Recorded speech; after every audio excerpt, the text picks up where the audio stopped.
Hi hello నమస్తే welcome to Suman TV. ప్రస్తుతం మనతో ఉన్నారు అడ్వకేట్ బాలకృష్ణ గారు. సార్తో మాట్లాడదాం. నమస్తే సార్. రైట్, నమస్తే సార్, ఇప్పుడు గవర్నమెంట్ జాబ్స్కి ఈ క్రిమినల్ కేసెస్ ఏమైనా బ్యాక్గ్రౌండ్, మనకి క్రిమినల్ కేసెస్ ఏమైనా ఉంటే గవర్నమెంట్ జాబ్స్కి ఎలిజిబిలిటీ ఉంటుందా? ఏమైనా ప్రాబ్లమ్స్ ఉంటాయంటారా? రైట్. ముందుగా బేసిక్స్ నుంచి మాట్లాడుకోవాలంటే the cardinal principle of Indian criminal justice system is accused is considered to be innocent until proven guilty. అంటే ఒక వ్యక్తి మీద ఎంత తీవ్రమైన నేరారోపణలు ఉన్నప్పటికీ న్యాయస్థానం ఈ నేరాల్ని నిర్ధారించేంత వరకు ఆ వ్యక్తి ఇన్నోసెంట్, ఏ తప్పు చేయనటువంటి విధంగా భావించాలి. సో ఒక వ్యక్తి మీద క్రిమినల్ కేసులు ఉన్నంత మాత్రాన ప్రభుత్వ ఉద్యోగానికి అనర్హులు అంటానికి లేదు. అయితే ఖచ్చితంగా ప్రభుత్వ ఉద్యోగం అంటే ఆ నోటిఫికేషన్లో ఉంటుంది, అప్లికేషన్ ఫామ్లో కూడా ఉంటుంది. మీ మీద ఏమన్నా క్రిమినల్ కేసెస్ ఫైల్ అయి ఉన్నాయా, వాటి వివరాలు ఏంటి అని చెప్పేసి. అక్కడ కానీ ఇన్ఫర్మేషన్ కన్సీల్ చేస్తే సబ్సిక్వెంట్గా జాబ్ వచ్చిన తర్వాత కూడా ఈ పర్టికులర్ క్రిమినల్ కేసులో ఎక్విటల్ జరిగినా సరే అతను ఉద్యోగం పోయేటువంటి అవకాశం ఉంది. ఇలాంటి తీర్పే 2022లో సుప్రీంకోర్టు కూడా ఇచ్చింది. అయితే ప్రతి వ్యక్తి కూడా ప్రభుత్వ ఉద్యోగానికి అప్లై చేసుకునేటప్పుడు ఆనెస్ట్గా ఉన్న కేసుల్ని ఖచ్చితంగా వాళ్ళు మెన్షన్ చేయాలి.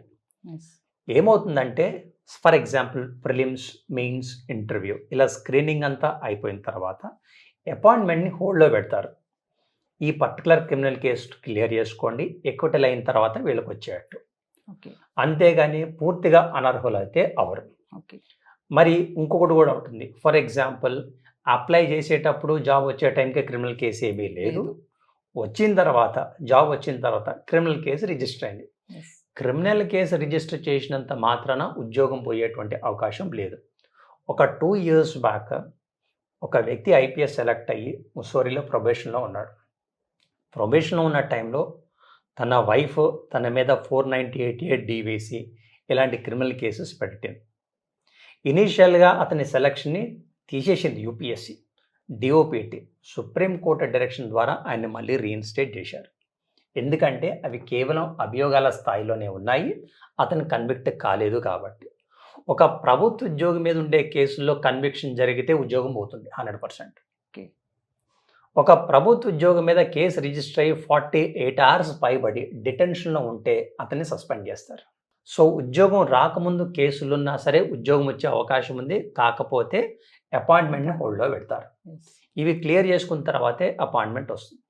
ఉద్యోగం వచ్చిన తర్వాత కేసులంటూ రిజిస్టర్ అయితే కన్విక్షన్ జరిగితే ఉద్యోగం పోతుంది, లేదంటే ఉద్యోగం పోదు.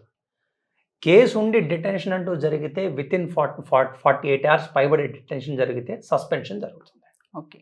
ఇది ఒక ప్రభుత్వ ఉద్యోగానికి క్రిమినల్ కేసుకి ఉన్నటువంటి లింక్. సో గవర్నమెంట్ జాబే కాదు, ఇప్పుడు ప్రైవేట్ జాబ్స్లో కూడా చాలా మందికి ఇలా ఏమైనా క్రిమినల్ కేసు బ్యాక్గ్రౌండ్ ఏమైనా ఉంటే కనుక ప్రైవేట్ జాబ్లోంచి కూడా తీసేయడం అనేది జరుగుతుంది, చూస్తున్నాం కొన్ని. మరి అది ఎలా అంటారు? అవన్నీ కూడా ఒక్కొక్క ఆర్గనైజేషన్ వాళ్ళు పెట్టుకునేటువంటి అఫీషియల్ పాలసీస్. ఖచ్చితంగా ప్రైవేట్ వ్యవస్థలు వాళ్ళ ఉద్యోగస్తుల మీద కేసులుంటే వాళ్ళని తీసేయాలని ఎక్కడా కూడా ఒక చట్టం లేదు. ఇంతకుముందు మనం మాట్లాడుకున్నంతా కూడా ప్రభుత్వ ఉద్యోగానికి సంబంధించింది. As a government servant you are serving public. ఒక పబ్లిక్ సర్వెంట్కి క్లీన్ రికార్డ్ ఉండాలి అనేది ఇక్కడ ఉద్దేశం. But when it comes to a private sector it's altogether a different story. అయితే ఒక్కొక్క ప్రైవేట్ ఆర్గనైజేషన్కి ఒక్కొక్క పాలసీ ఉంటుంది. వాళ్ళకు ఉండేటువంటి ఇన్హౌస్ పాలసీలో ఒక ఎఫ్ఐఆర్ రిజిస్టర్ అయితే, లేదా డిటెన్షన్ జరిగితే, లేదా కన్విక్షన్ జరిగితే తీసేస్తామని ఉంటే కనుక they are very much at liberty to do the same. ఇప్పుడు ఐటీలో చూసుకుంటే సార్, అంటే వాళ్ళు ఎలా రిఫర్ చేస్తారంటారా? ఇప్పుడు ఐటీ జాబ్స్లో కూడా క్రిమినల్ కేసు ఏమైనా ఉందా ఈ క్యాండిడేట్కి ఏంటి అనేది ఆ రిఫరెన్స్ చేయడం అనేది ఎట్లా జరుగుతుంది? ఐటీ రంగం ఇప్పుడు ఒక ఫార్మల్ సెక్టర్లో ఉంది కాబట్టి, పెద్ద ఎత్తున ఒక సొఫిస్టికేటెడ్ లెవెల్లో ఉంది కాబట్టి జనరల్గా ఏమంటే బ్యాక్గ్రౌండ్ వెరిఫికేషన్ చేస్తూ ఉన్నారు. వాళ్ళు కూడా ఏమంటే క్లీన్ ఇమేజ్, క్లీన్ రికార్డ్ ఉన్న వ్యక్తే వాళ్ళ ఉద్యోగస్తులుగా ఉండాలనే ఉద్దేశంతో ఒక వ్యక్తి మీద కొంచెం సీరియస్ క్రిమినల్ అఫెన్సెస్ అంటూ ఉంటే వాళ్ళని ఒకటి రిక్రూట్ చేసుకోవట్లేదు, 2 వాళ్ళని తొలగించే ప్రక్రియ కూడా చేపడుతున్నారు. ఫర్ ఎగ్జాంపుల్ 498A తీసుకోండి. Though it is a criminal offence, it is a dispute between 2 entities. కాబట్టి 498A లేదా భార్యాభర్తల వివాదం ఇలాంటివి ఉన్నప్పుడు ఉద్యోగం నుంచి తొలగించరు. సార్ ఫ్యూచర్లో ఏమైనా ప్రాబ్లమ్స్ ఉంటాయంటారు? మీరు ఇందాక అన్నారు బిఫోర్ క్రిమినల్ బ్యాక్గ్రౌండ్ ఏం లేకపోయినా జాబ్ వచ్చాకైనా ఉంటుందనేసి. సో ఫ్యూచర్లో ఏమన్నా వాళ్ళకి మళ్ళీ క్రిమినల్ బ్యాక్గ్రౌండ్ వాళ్ళు సర్వే చేసి ఏమైనా తీసేయడం అనేది అలాంటి ఏమైనా ప్రాబ్లమ్స్ ఉంటాయా? రైట్.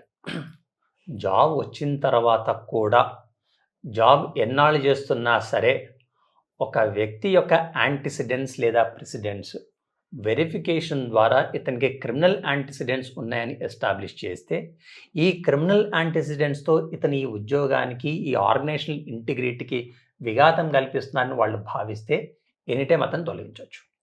అయితే తీసుకునేటువంటి ఏ నిర్ణయం అయినా సరే ఆర్బిట్రరీగా మాలఫైడ్గా ఉండటానికి లేదు. అలా అంటూ ఏ నిర్ణయమైనా తీసుకుంటే court will come to the rescue of the victim. Sir ఇప్పుడు కేసెస్ ఏమైనా పెండింగ్లో ఉన్నాయి అంటే అవన్నీ క్లియర్ చేసేసుకోవాలంటారా ఫస్ట్గా టోటల్గా? రైట్. ఒక వ్యక్తి మీద క్రిమినల్ కేసెస్ అంటూ ఉంటే ప్రభుత్వ ఉద్యోగం వచ్చినప్పటికీ అపాయింట్మెంట్ అంటూ తీసుకోవాలి అంటే ఖచ్చితంగా అవి క్లియర్ చేసుకోవాల్సినటువంటి పరిస్థితి. అందుకే ఇలాంటి క్రిమినల్ చర్యలకి క్రిమినల్ కేసులకి వీళ్ళంత దూరంగా ఉండటం చాలా ఇంపార్టెంట్, పర్టికులర్లీ గవర్నమెంట్ సర్వెంట్ ఆస్పిరెంట్స్కి. సార్ రీసెంట్గా ఒక ఎగ్జాంపుల్ అంటే నాకు తెలిసిన వ్యక్తే ఐటీలో జాబ్ వచ్చింది. తను ఎప్పుడో అంటే ఒక 5-6 years బ్యాక్ సమ్ ఇష్యూలో ఇరుక్కున్నాడు. అది సాల్వ్ అయిపోయింది అక్కడికి. బట్ ఏంటంటే వీళ్ళు సర్వే చేశారు ఐటీ సెక్టర్ వాళ్ళు. చేసినప్పుడు ఇది ఎప్పుడో 5 years బ్యాక్ కేసు కదా, అయినా సరే వాళ్ళు వదిలిపెట్టలేదు, జాబ్ ఇవ్వలేదు అబ్బాయికి. ఆయన అడిగాడు అనమాట, ఎప్పుడో కదా దాన్ని ఇంకా తవ్వారు వీళ్ళు, మళ్ళీ ఇలా కూడా ఉంటుందా అని ఒక డౌట్ అరైజ్ చేశారు. మరి అలాంటి వాళ్ళు మీరు చెప్పినటువంటి ఈ కేసులో మోస్ట్ లైక్లీ ఏం జరిగి ఉండిందంటే అతను ఆ పర్టికులర్ ఇన్సిడెంట్ని సప్రెస్ చేసి ఉంటారు.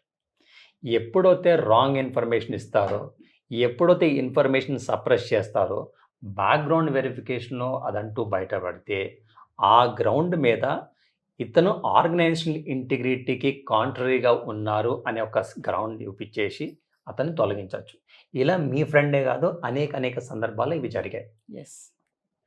సో వ్యూవర్స్, మరి గవర్నమెంట్ జాబ్ సాధించడానికి ఎంతో కష్టపడతాము, చాలా శ్రమిస్తాము, మన టైం కానీ మన మనీ కానీ అన్నీ పెట్టుకొని. మరి ఖచ్చితంగా అలాంటి జాబ్ కొట్టాలి అంటే మనకి బ్యాక్గ్రౌండ్లో క్రిమినల్ కేసెస్ అనేవి ఏమీ ఉండకుండా ఉంటే మంచిదని చెప్పేసి బాలకృష్ణ గారు అడ్వైస్ చేస్తున్నారు. సో మరొక ఎపిసోడ్తో మళ్ళీ కలుద్దాం. నమస్తే సార్.